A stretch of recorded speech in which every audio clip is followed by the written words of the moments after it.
and we have to really escalate the noise we make so that we'll be heard.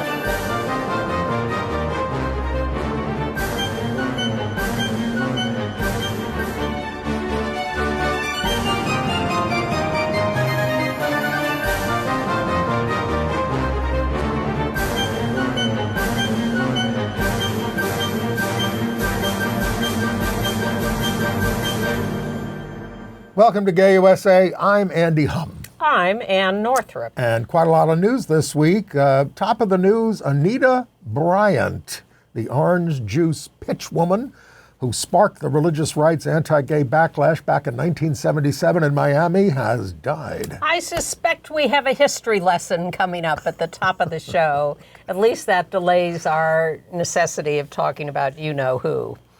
And a prominent Methodist theologian who recanted his anti-gay views died at the age of 76.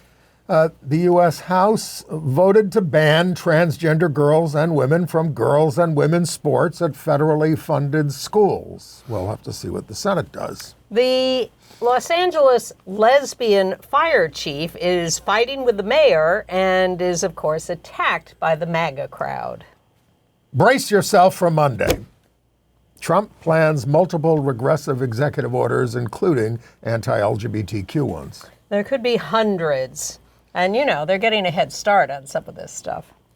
As CEOs all over America are bowing down to Trump, more detail on that, the Village People are set to perform for his inaugural party, which will be hosted by an anti-LGBT group.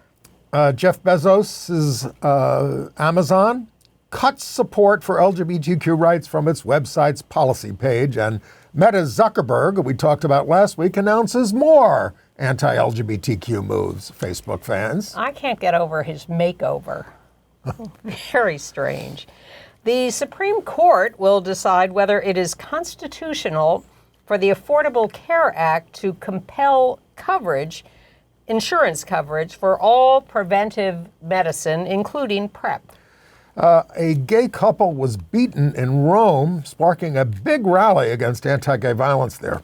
Andy has been to Broadway to see Audra McDonald in Gypsy, and he will tell us what he thinks. And Jeopardy has a new out-gay champ. Whee! Okay, so we grew up with Anita Bryant. We did, because we're old. Who just died in December. She actually died in December at the age of 84. We're just learning about it. Mm-hmm. We knew her mostly as, doing the orange juice commercials. Well, she started off as a beauty queen in Oklahoma. Miss and then Oklahoma. She became the spokeswoman for the Florida Citrus Board or whatever. Made a lot of money from that. Yep. And a singer, had a big singing career. Soft, mostly what you would call soft pop, wholesome songs kind of thing. Christian music, some of it. Some of it. But then she got her nose out of joint about us. So when Dade County, which is where Miami is, passed a gay rights ordinance in early 1977, this was before New York did it. We didn't get it till 86. She started a campaign to repeal it, a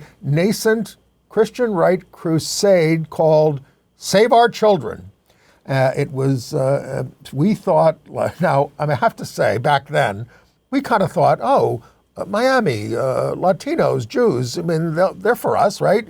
Well, they voted 2-1 against us. It was quite a shock to the system. We had massive demonstrations here. Even if you watch the movie Milk, it's a big issue in that because it's we realized there was going to be a backlash then against us. It's also interesting that she zeroed in on the particular angle that was most upsetting and, in the end, most long-lasting and powerful, which was gay people are coming after your children, yes. To convert them, to sexually abuse them, to whatever. That was the core of her charge. Yes. After that, a lot of her, so big backlash for us, and a lot of her, and by the way, she goes on the campaign trail with people like Jerry. We got a picture with Jerry Falwell before the moral majority. Yep. And he kind of thought, there's something to this, and she gets pushed off to the side eventually, and he becomes the spokesperson. A lot of her gigs were canceled. The Citrus Commission kept her on for about a year and a half at $100,000 a year, and then they dumped her. Well, we went into a big boycott of orange juice based on her crusade, thinking that would be the best way to undermine her and get the Citrus Commission to fire her. And we all got scurvy. No. I remember Ed Murphy, who was the bouncer at the Stonewall. He went into the grocery stores with a pencil, and he was sticking pencils in the orange juice cartons and letting them drain out. Whoa! It was very fraught. It was a really big deal. I think people have no idea how big a deal it was. Look, in New York, we thought we were coming along. We're making progress. It was a shock to the system. 8 years after Stonewall. We had a huge rally in Sheridan Square, and we formed a coalition for lesbian and gay rights, and we said, we got to work for our gay rights bill. We got to stand up for ourselves. So it kind of motivated us as well. But after that, we lost a lot of these referenda in other places. It's the eternal roller coaster, up and down and up and down. Okay. But yes, one side provokes the other side, a reaction, and here we are. But she really was a crucial turning point in this right-wing crusade. Yes, and during the campaign, somebody had a message for her. We have a little video. And were met with protest and all kinds of problems. And Security agent, security agent. No, let him stay. No. Let him stay. well, at least it's a fruit pie. Let's pray. Let's pray for him right now. Anita, let's pray. Anita, why don't you pray? That's all right. Father, we want to thank you for the opportunity of coming to Des Moines. And Father, I want to ask that you forgive him. That we love him. And that we love him. And that we're praying for him to be delivered from his deviant lifestyle, Father. And I just...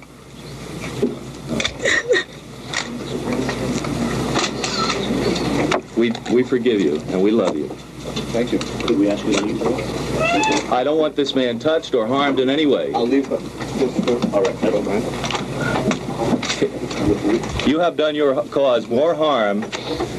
Thus always to bigots. Do you know who's here? Thus always to You know bigots. who saw you do We that? welcome you to the Midwest. We hope you come back. Do you know who saw you do We that? love you as a person. This man is from Rolling Stone magazine. We love Do you you know as what a kind of person, publicity Anita. you're going to We can't get? stand the garbage you spout.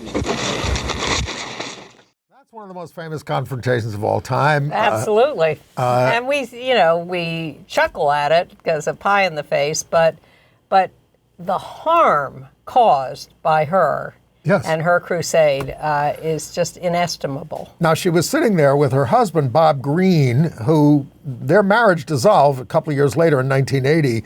Greene publicly opposed the divorce. He said her marriage, but she said her marriage had never been much good to begin with.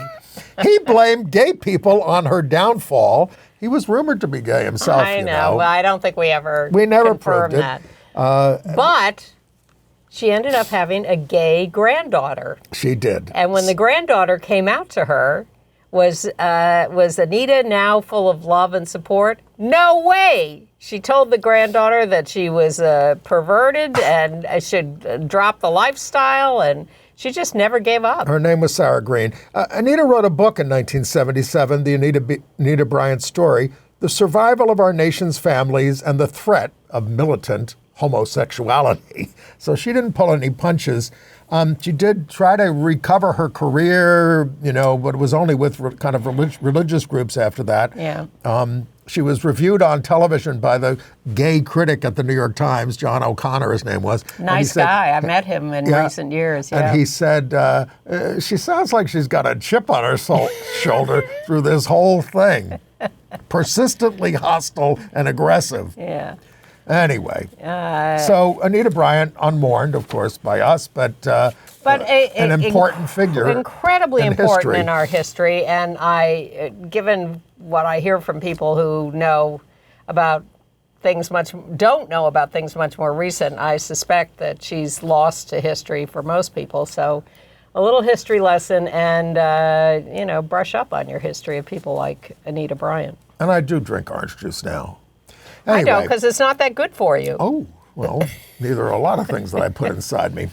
All right, so her cause has been taken up by the fundamentalist head of the U.S. House, the Speaker of the House, Mike Johnson, And the Republicans there passed this week a ban on trans athletes, trans girls, in girls and women's sports at federally funded schools K through 12. I'm surprised they didn't go after everybody, but I'm sure that's a... Now, this only passed 218 to 206, almost entirely along party lines. There were 2 Democrats who voted for it and 1 other who abstained or didn't vote. And they were from Texas. Well, the good news is that this now goes to the Senate, where it has to overcome the filibuster. So they need... 6 or 7 extra votes. Right. They need 7 Democrats. Yeah. And I don't know. I mean... Not that they aren't possibly going to get them, but Right. it would be nice to think this would be defeated. And they're making a lot of good points in the debate. They're saying, wait a minute, for you got, I mean, what are they saying? Becca Ballant, who is the out lesbian, she said... She called them mother effers. She did, but she said, this is interrogation of young girls about their bodies. This is asking people to show them what is underneath their underwear. Yes, in fact, they're calling it the... promotion of predatory behavior against young girls, because this unleashes this whole permission for girls to have their genitals inspected. All girls. I mean, all girls. Under the bill, and this is a quote, sex shall be recognized solely on a person's reproductive biology and genetics at birth. Now, a little note to the GOP. Infants can't reproduce. How about that? Well, that would be an interesting interpretation, but it really is heinous, and I like that we at least have come up with a counter argument that might win the day, because our new president will not veto this bill. Right. Do not hold your breath. And the House also, look, and this is going to come fast and furious. Yep. I mean, again, many things they can't do because they need, 60 votes in the Senate, but they're going to do this reconciliation bill, and their big thing is $5 trillion in cuts to pay for more tax cuts for the rich and for the deportations. On the chopping block, Medicaid. They want. Wait a minute. They want like $2.3 trillion taken from Medicaid, if you happen to depend upon that, and the end from the Affordable Care Act and welfare programs. And they want to claw back the money for infrastructure and on the Inflation Reduction Act. While giving tax cuts to rich people. I mean, this is what you voted for. I don't mind saying, you idiots. Well, I would never make that charge against Gay USA viewers. No, I don't mean you. But what did people? You said you. What did people think they voted for? What did you think people were voting for? It's just insane. They were voting for a strong daddy. The price of eggs. All right. But as we note the passing of Anita Bryant, we want to counterbalance that with someone who is much more of a hero who also died. Oh, yes, I'm sorry. I skipped over that. Richard Hayes died at the age of 76 in Nashville of pancreatic cancer. He was a very well-known, famous theologian who in 96, 30 years ago almost, wrote a book about how God hates gays, and was very anti-LGBTQ, and he changed his mind. He totally did a 180, and in 24 wrote this book, The Widening of God's Mercy. With his son Christopher, arguing that the New Testament fully includes LGBTQ people, and that same-sex marriage is blessed by God. Or his God, anyway. He taught at Duke Divinity School for 27 years and was really a giant in the field, and got roundly rejected by his evangelical colleagues when he changed his mind. But it was, we covered that 6 months ago here, and it was a big deal. Yes. And so his death at 76 is a loss. A federal judge in Kentucky, Danny Reeves, vacated the Biden administration's final rule at the Department of Education that said that Title IX of the 72 banning sex discrimination bans discrimination based on sexual orientation and gender identity. The rule went into effect back in August, but all kinds of 7 federal judges put holds on it. Trump wants to end, of course, the Education Department entirely, but that is up to Congress, right? Probably. And the Biden rule is now a nullity, so Trump does not have to nullify it himself. Biden's administration throughout tried to expand the Supreme Court's Bostock decision, which declared non-discrimination for trans people in employment. So they've tried to extrapolate that to other things, including schools and students. And the court has now said, the Kentucky court, undoubtedly to be supported up the line, says, no, that's a bridge too far. You can't do that. Trump come in and say, we're not defending it anymore. Yep. So this judge was appointed by George W. Bush. Oh, but as John Roberts tells us, there are no Bush judges and Trump judges and Clinton judges. Well, I mean, we occasionally get good rulings out of Trump judges. We do. We admit that. We celebrate it. But let's talk about Trump. Well, he was, before we get to his inauguration, he was sentenced, I use the term loosely, yes. Well, the idea was to bring it to a close. And if he imposed an actual sentence, then whatever. Justice delayed, justice denied. So our friends even though Trump wasn't there, our friends at Rise and Resist were out there at the courthouse reminding people that this is a fascist. And if you show the other picture, this is a rich man walking. Yeah, I like that sign. But yes, thank you to Rise and Resist for having been in the court area for months and months and months, years, every time Trump trial came up, raising the issues. And, this weekend on Saturday, there are going to be people's marches around the country to protest the Trump inauguration. If you go to peoplesmarch.com, you can find one in your area. There's going to be one in D.C. There's going to be two in New York City, in Foley Square downtown, in Harlem uptown. If there's one in London, I'll go. And sometimes they are international. Yeah, exactly. Peoplesmarches.com. You can look it up. So Peoplesmarch.com. We said brace yourself. Well, it's for a blitz of executive orders on Monday, some of which are sure to be anti-LGBTQ, most likely a renewed ban on trans service members. Trump is also looking for an infectious disease that he can use to close the borders. Oh, there's a disease in the world, so we can't let anybody in. Not anybody. Not asylum seekers, not anybody. This is what happened during COVID.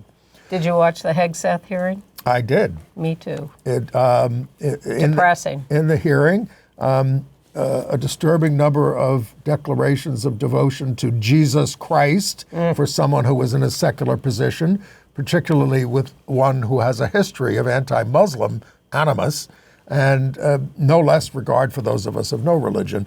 He would not meet with Democratic senators other than the ranking member. He just wouldn't meet with them. Even Pam Bondi met with all the Democrats. But this guy is a smug. But he feels confident because the bro energy in that room from these Republicans was highly offensive. He was smirking several times at Democrats' That's all questions. He knows how to do. Yeah. At least our Senator Gillibrand from New York chastised him for his past support for excluding LGBTQ service members, a policy that lost us thousands of service members, including most of our Arab translators in Iraq. During the war there, yeah, she was and wonderfully Afghanistan. Specific. Yeah, a number of the Democratic senators were very strong, including, of course, one of my favorites, Tammy Duckworth, who just really lambasted him. But nobody really, they went over after him over his past sins, while the Republicans are asking him how many push-ups he can do. No one really got to what are your policies? What are you going to do? They talked around it a little, but never got a straight. Going to get rid of DEI, which, according to Senator Schmidt, is cultural Marxism. This is their new phrase. We lost, we don't have the commies around anymore, so DEI is cultural Marxism. And we are commies to them. Hegseth said he would tear out DEI initiatives. This is not, he said, a time for equity. Yeah, I heard that and I thought, what did he just say? That was really something. All right. All right, so let's talk about the CEOs. Jeff Bezos, Amazon, just paid Melania Trump $40 million for rights to a documentary about her while cutting jobs at his Washington Post. Yeah, I heard that and I thought, Wait a minute. She only gets $250,000 for a speech, and she's getting $40 million. I guess that's Nothing to Jeff Bezos. Yeah. Yeah. Take that one down because we're going to stay on Trump a little bit. Let's talk about the inauguration. The Village People are going to perform at one of the inaugural festivities. As usual, Trump scraping the bottom of the barrel for talent. YMCA is now a MAGA theme song, go figure. The lead singer, Victor Willis, hopes YMCA helps bring the country together after a tumultuous and divided campaign. And makes them more money. They're going to perform at a ball hosted by the ultra-right-wing, anti-LGBTQ Turning Point USA. Wow. J.D. Vance will be on hand, as will be Tulsi Gabbard and Don Jr., all demonstrable anti-LGBTQ bigots. And of course, performing at the inauguration will be country artist Carrie Underwood. Is she performing at? Yeah, she's doing. Is she doing the national? No, the Italian. An opera singer, Christopher yes. Macchio, is going to sing the national anthem. She's going to do the America the Beautiful, I think. And you know who's giving the invocation? Franklin Graham, Yes. who is a horror show. Well, that's all great news. So let's go back to Amazon then. Okay. So Amazon has joined Meta and others in going full MAGA. They removed sections on LGBTQ rights from its policy page. In past, the company endorsed the Equality Act. Now the only mention is on a list of marginalized communities against which they supposedly do not tolerate inequitable treatment. This is no time for equity. Equity for equity. They had a page on equity for black people. That's gone. DEI page has been renamed Inclusive Experiences and Technology, committing to nothing more than a commitment to advancing the employee experience. So this is what's happening to the country. Of low wages and getting locked in warehouses overnight, Yes. or was that Walmart? And then Walmart's gotten better. tell us about Mark Zuckerberg. Well, I just don't like his new look with the curly hair and the dashiki or whatever he's wearing. It actually looks more like a garbage bag. Sounds like cultural appropriation. Yeah. But anyway, we told you about last week how he unleashed hate postings on Facebook. He just ordered the removal of tampon machines from men's restrooms in their offices in Silicon Valley, New York, and Texas. Also deleted non-binary and trans themes from its Messenger app. I don't know exactly what that means. The desperation that these guys are showing. Zuckerberg told Joe Rogan, the anti-gay podcaster, that companies need more masculine energy and that he's optimistic about Trump's second term because he believes Trump just wants America to win. More masculine energy. Then get a haircut. The employees are outraged. And then many of you saw this cartoon because it was nixed by the Washington Post. This is a cartoon by, what's her name? Ann Taines. It's about all the CEOs, including Bezos, bowing down to the altar of Trump. Including Mickey Mouse. Yes. And so this was killed by the paper, but of course it's been seen by more people than it ever would have been, and she quit the paper. She's a Pulitzer Prize winner, but both, you can put that other picture back up again, both Zuckerberg, Bezos, and Tim Cook of Apple have donated $1 million each to Trump's inaugural fund. And Sam Altman, the gay guy from AI. It makes me wonder whether we're going to read ultimately some book about the threats that were made to these guys. Are they doing this? They know what's coming, and they're just getting it's what do they call it? It's preemptive, like Yeah, I know what you mean. For those of you who are looking for a playbook as this goes along, Rachel Maddow will be back to 5 days a week on MSNBC in the evenings. Under a new program director. Yeah, they're doing some executive changes, but she, through April, will be on current plan, and Alex Wagner will be back after that in her 4-day-a-week stint with Rachel on one, and meanwhile Alex Wagner will be doing field reports. That's the current plan. We'll see how long that lasts. And also, you wonder what Sarah McBride is doing in the House, the newly elected trans member from Delaware. Well, she's introduced her first piece of legislation. She and a Republican member together have introduced a bill outlawing scams by credit repair organizations, these companies that say, we will fix your bad credit rating. Yes, so, I mean, it's an attempt to establish herself as independently for the people without bringing in the trans stuff, so we'll see.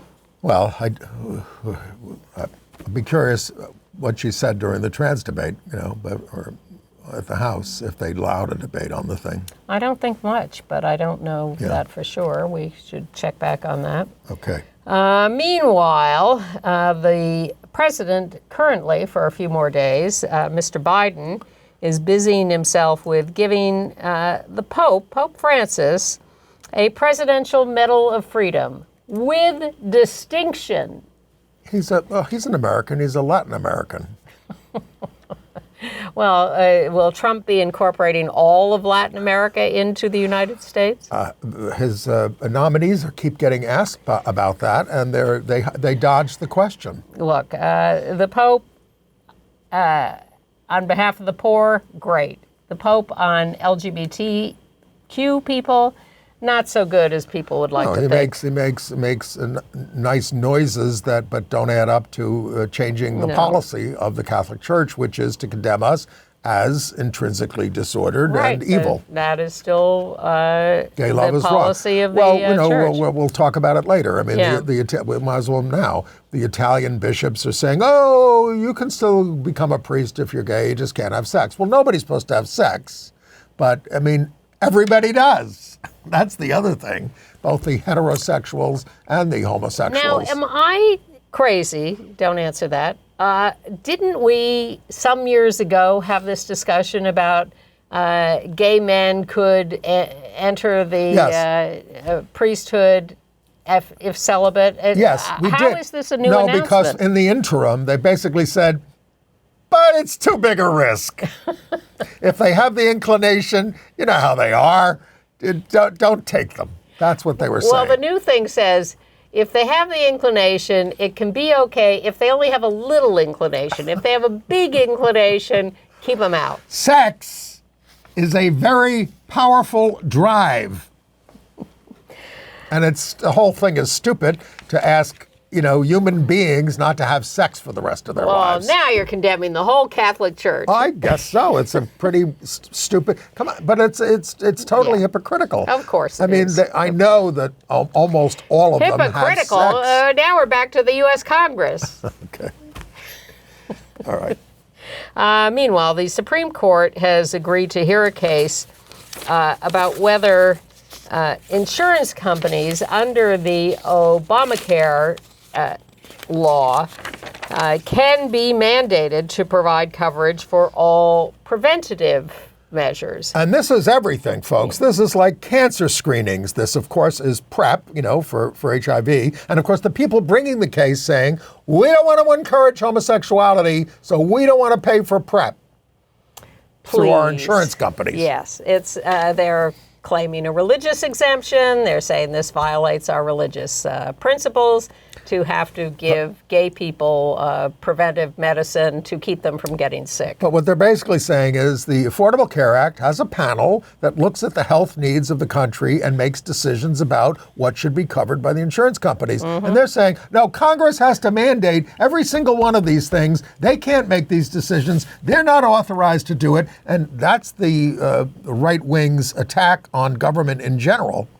And they've made progress on that because the Supreme Court did decide recently that agencies and boards like this were not necessarily empowered to make decisions. But the worst thing about, no, I'm going to say the worst thing about this is horrific, by the way. Yep. But it is up to President Trump and likely his HHS Secretary, RFK Jr., to decide whether to pursue the government's appeal of the Fifth Circuit ruling or just accept it. Because the Biden administration is on our side on this and has argued such to the Supreme Court. But when the administration changes and we have a new Attorney General and HHS Secretary, they can flip that and they Right. can say, the government is changing its mind and taking a different position. And the challengers are represented by the America First Legal Foundation, which is just filled with Trump alumni anyway. Yeah. Most of whom are probably going into the government. And then at it's the depressing. At the state level, the trend is for bounty laws. This is taking place in Texas especially, but more and more across the country. And what these laws say is that the state will support civil suits and pay whistleblowers who turn in, like people who assist on abortions in non-abortion states, or LGBT books in libraries. If they ferret those out, then they can get paid by the state, and the librarians can be prosecuted. I was going to call it like the children's hour, but this is mostly the parents' hour. It's terrible. Yeah. And if you get, there's a big article in the issue of the New Yorker this week with cover of President Elon Musk on the cover about how, and this has been going on for ages, how religious schools are getting all this government money now. And it's a long-term trend. But in New York City, they passed overwhelmingly a bill to double the money to $40 million to give security guards to religious schools and other private schools. All the gays voted for it, including our council member, Eric Botcher, and except for Chai Ase. Yeah. That was the only one who voted against it. And it's, look, if there is a credible threat against any place, a grocery store, you send police, you do what you have to do. But just to give staff, and the only reason these politicians do it is because there's so many votes controlled by these religious groups, and they know if they want to run for higher office, they need them. So they just give them money. And this week I read that, right in our neighborhood, there's not enough security guards at the public school to control the crowds. And so because they're short-staffed and the budget was cut. And the other piece that came out this week, I think in ProPublica, was about charter schools getting more and more money from the government. And it used to be that people would defend charter schools as being a place for poor kids to get a better education because the public schools were terrible. But now it turns out that more and more people with money are sending their kids to charter schools, and yet they're getting lots of funding from the government. And the public schools, as we feared, are being robbed of resources. That's the idea. Yeah. And, the other thing with these religious schools is they poison the minds of kids to us with their anti-gay stuff. And this is like religious freedom. So nobody should be getting government money if they run a bigoted organization. Jimmy Carter stood up to that on racial discrimination when he was president. And these schools reject some kids. Public schools have to take everybody and try to help everybody.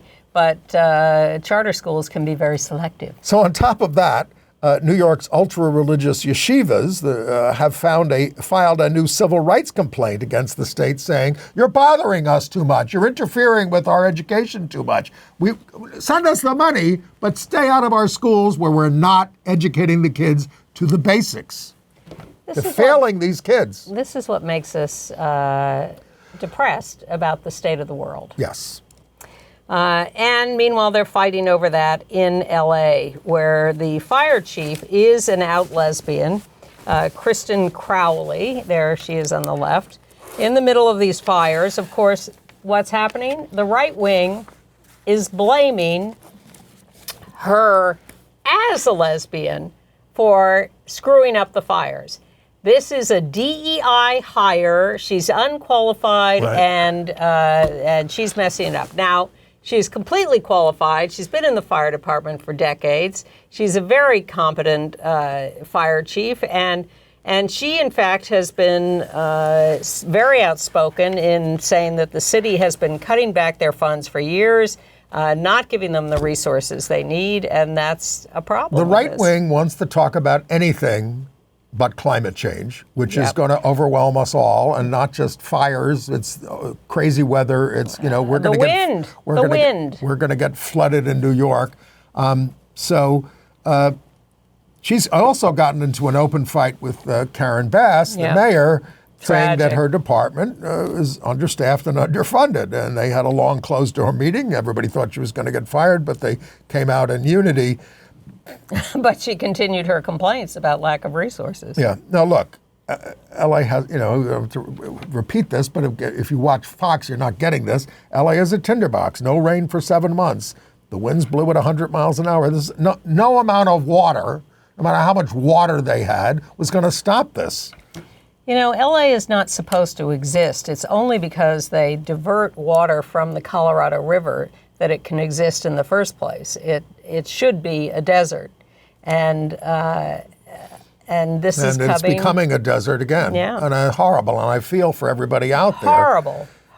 But what does Trump talk about? Drill, baby, drill. We're just going to Yeah. make it worse, even And- though oil and gas production has never been higher. And don't hold your breath for him devoting any federal resources to help LA in the midst of this utter I'm tragedy. surprised he hasn't thrown out the Mexican firefighters who came over to help. Oh no, he doesn't get to say that yet. Give him a week. Okay. All right. So. And if you want to be further depressed, New York City has a mayoral election this year, and the leading candidate is Andrew Cuomo, our disgraced governor. And Eric Adams is down to 6%, our current governor. And waving around polls from 4 years ago that showed Andrew Yang had the most popularity early on. All right. Okay, some. I thought Adams might recover with the success of congestion pricing. Well, but he distances himself from that, and Trump may try to get rid of it. So anyway, all right. In Michigan, a man shot and killed a trans woman, Ashia Davis, 34, in June 2023. He pleaded guilty to second-degree murder. Carlos Lamar, Scotland. He was 17 at the time of the murders. He faces 17 to 30 years in prison. Her friend, Julissa Assad, director of the Fair Michigan Justice Project, a trans advocacy group, said Davis was shot execution style on the back of the head. She called out Scotland, this guy, for his rude behavior in court and lack of remorse. Ashia's mom said she was her only child and was just getting a job and going to school. And in anticipation of the Trump administration going after trans people, California State Senator Scott Wiener has introduced a proposal in the state to seal people's gender marker change records. So that's a good anticipatory. But in Florida, the administration of the wicked Governor DeSantis revoked a trans person's license over a gender marker change. This guy, this person, James Rose, had posted on TikTok with 500,000 followers that they navigated the system to update their gender on their ID using a loophole to replace lost licenses. So the Motor Vehicles Bureau canceled Rose's license and replaced it with one incorrectly listing their gender as male. Florida is one of 4 states completely banning people from changing gender markers on licenses.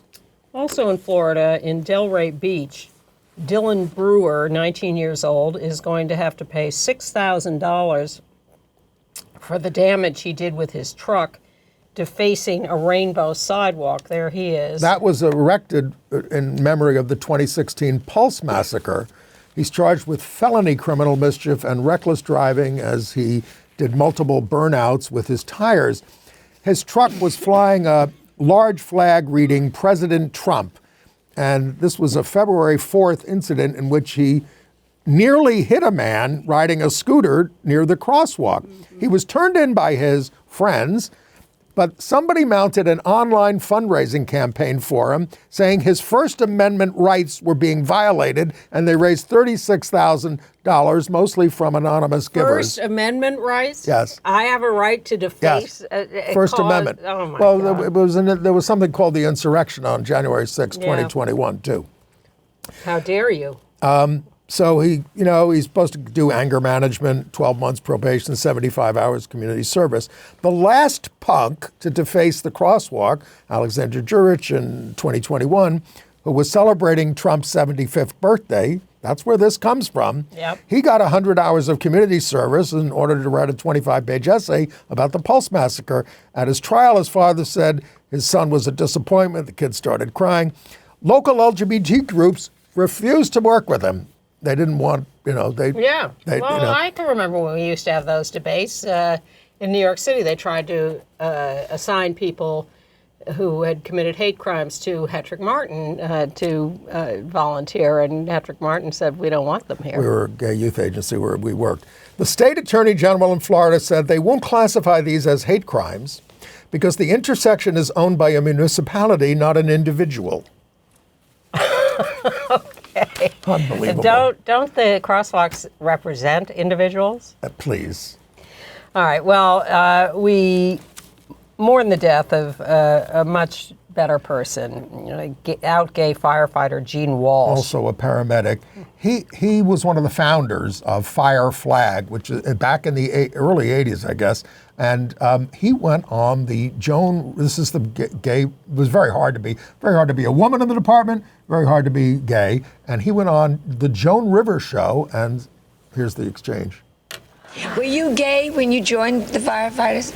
Well, gay is a label. I really consider myself Were you gay. out of the closet? Yes. Okay. But what happened was my ex-father-in-law, who was also a firefighter, called up the firehouse and said that you have a faggot coming to your house.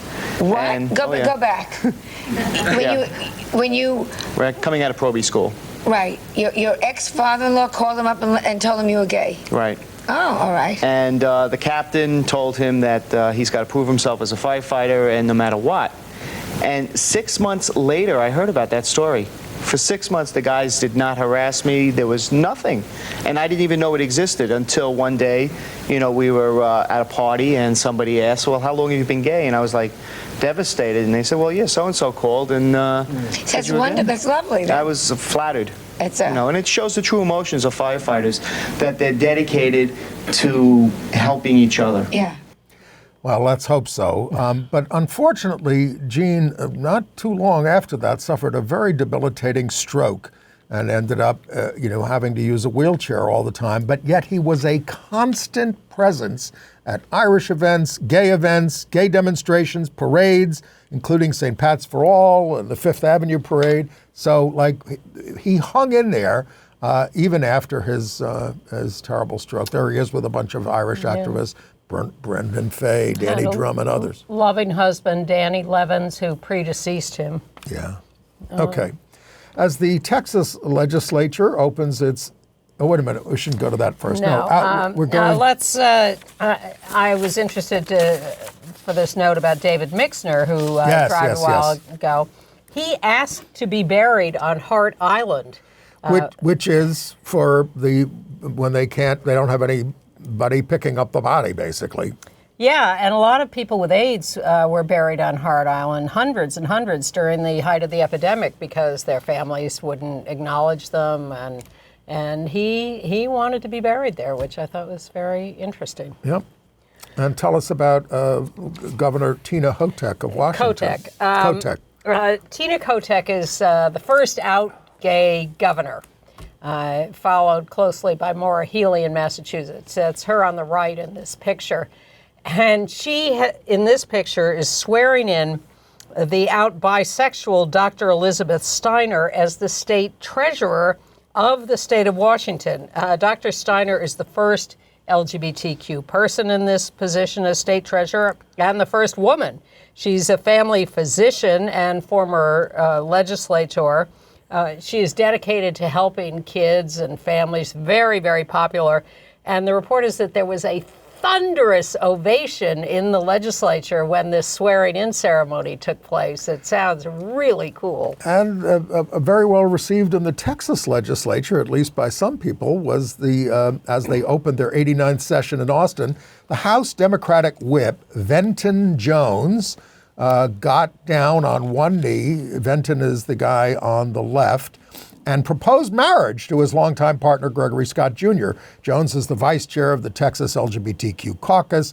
He said, Gregory and I stand as proof that progress is unstoppable and no amount of hate can erase the truth of who we are.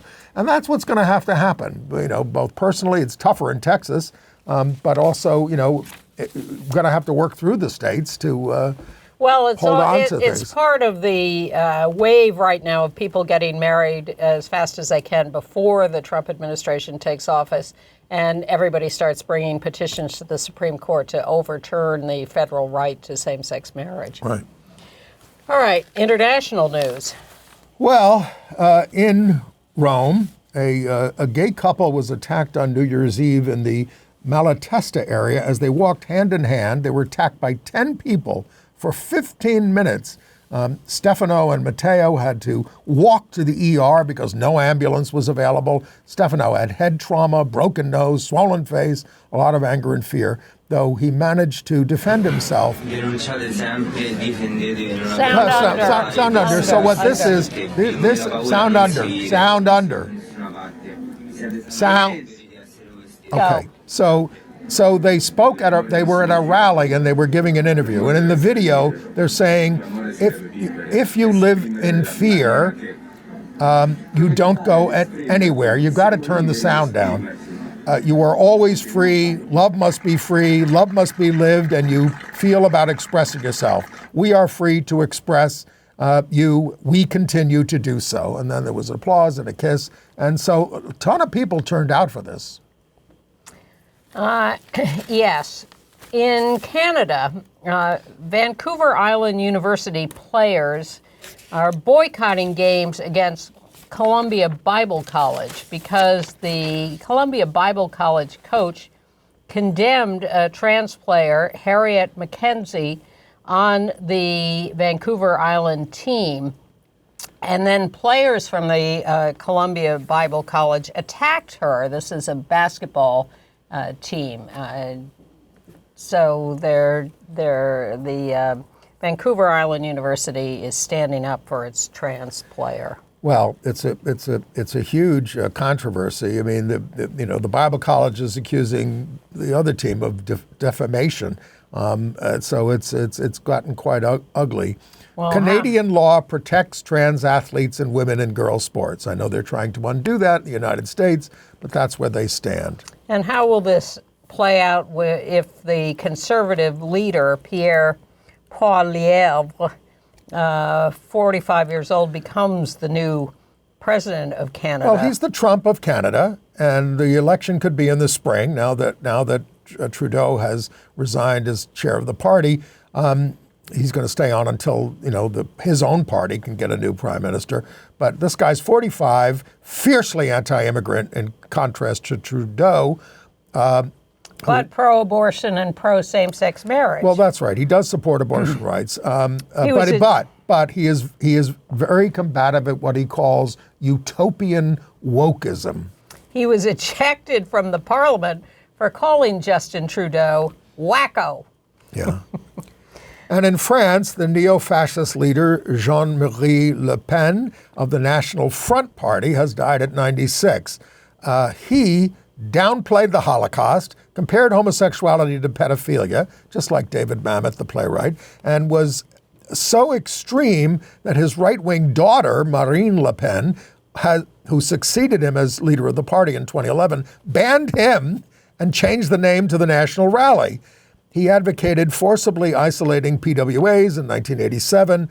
Her party is leading in the polls for the new president there, but she faces a trial on embezzlement charges.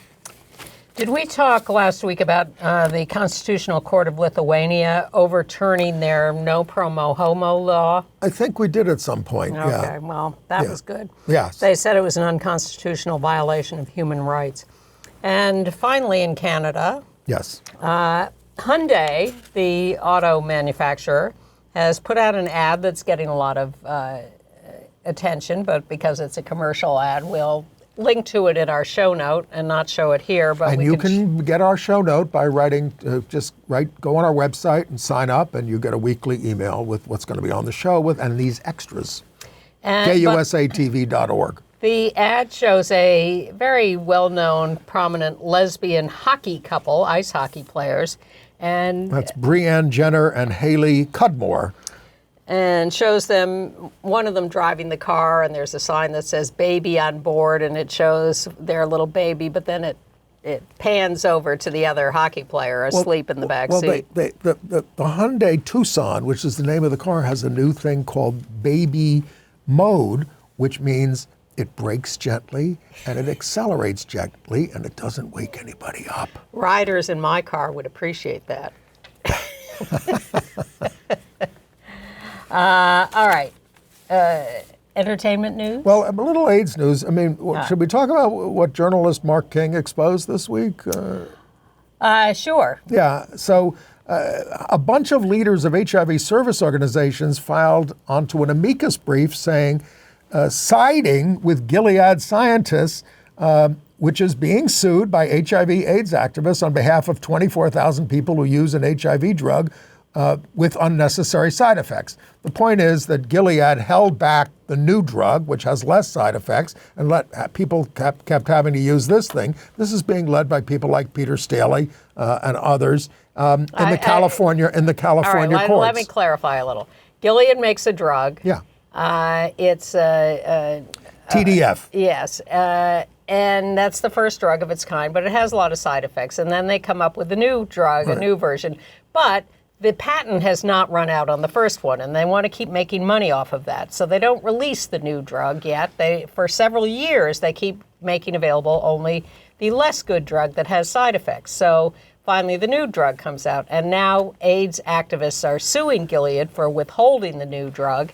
And Gilead is fighting back and saying, we have a right to do what we want to do. And they got a number of AIDS service organization leaders to sign on with them against the AIDS activists. Many of whom get tons of Gilead money, but many. But speak up. Right. And don't get muzzled by this. Right. And so Mark King, who is a longtime person living with HIV and journalist and a very courageous and great. He writes My Fabulous Disease, which is his blog. Yes, highly recommended. And so he wrote about this, and everybody's going, "Whoa, this is quite the expose." Yes. Well, but it's all there in the briefs. Right. All right, entertainment news. Yeah. So, The Return of the Traitors, season 3 on Peacock. What a theme for Monday. Well, this is the show hosted by Alan Cumming. That's why it's very, very, very gay.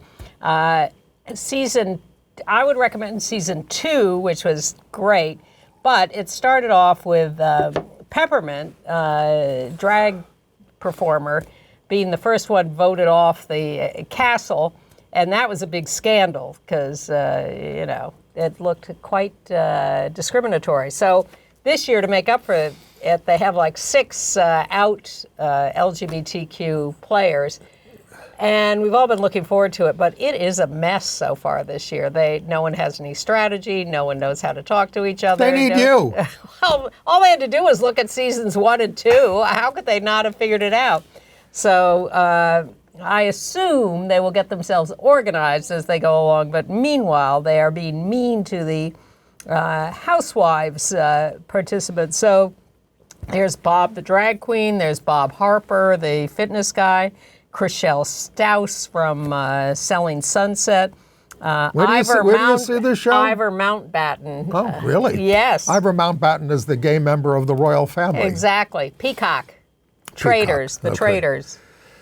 All right, I saw Gypsy on Broadway starring Audra McDonald, the great Audra McDonald. It's a smash hit at the Majestic, directed by the out director George C. Wolfe and produced by Tom Curtihy, also out.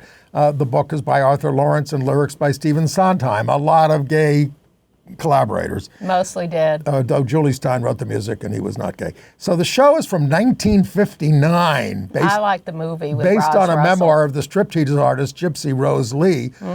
Set in the 1920s as vaudeville and burlesque are on the wane. McDonald is Rose, the ferocious stage mother, and not the least bit likable. I mean, the character isn't. Though Herbie, played by Danny Burstein, is in love with her. It's so strange that you have to explain the the plot of Gypsy, which has been... But the songs and the humor is so good, and the Yes. audience roots for her, Yes. especially Joy Woods as Louise, who transforms herself into Gypsy. So, you know, Audra's quite operatic. That's a new take on the role, and she's also a sexier Rose than I've ever seen. So did you like it? I liked it enough. I was sitting with our friend Rob Shooter, who said, it's the best Gypsy I've ever seen. Did you see Patti LuPone? I did. I saw Tyne Daly. I liked her a lot. Yeah.